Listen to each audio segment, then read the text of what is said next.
Alrighty, sound design inspo part 2. Let's play around with the spectral masking and vocoding warps. I'm just going to drag in some random bass audio and pitch it up so it's in the right register.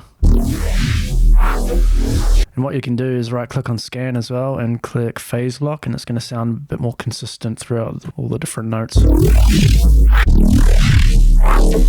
And not so blurry sounding, more like an actual bass. So what I was talking about is these spectral masking and vocoding warps down the bottom here. So if you don't know what these do, it turns the oscillator you're pointing it to into basically its own filter that acts on the oscillator you put the warp on. So if I copy this oscillator over, get rid of this masking as well, and bring this level down, they should contain the exact same spectral information because they're exactly the same. So if I bring this masking up, it should basically turn into silence.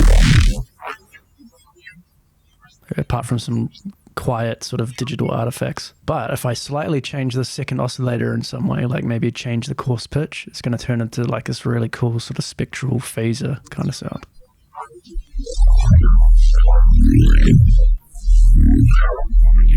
But something I really like to do is putting spectral warps on this oscillator instead of like detuning it or whatever, or maybe both. But we could try smearing it,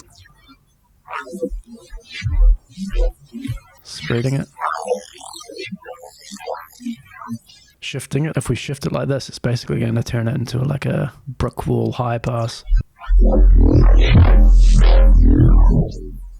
One thing you can try is like masking the first oscillator and then vocoding the second one, so it's kind of like this weird sort of feedback thing that's happening, I guess, or I don't know, don't even ask me what's happening, but it's pretty neat.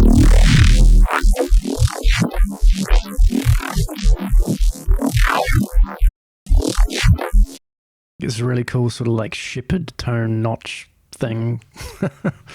What if we get rid of this and put the scan on the second oscillator so it's going backwards, and then maybe like bring this pitch up on here. Whoa.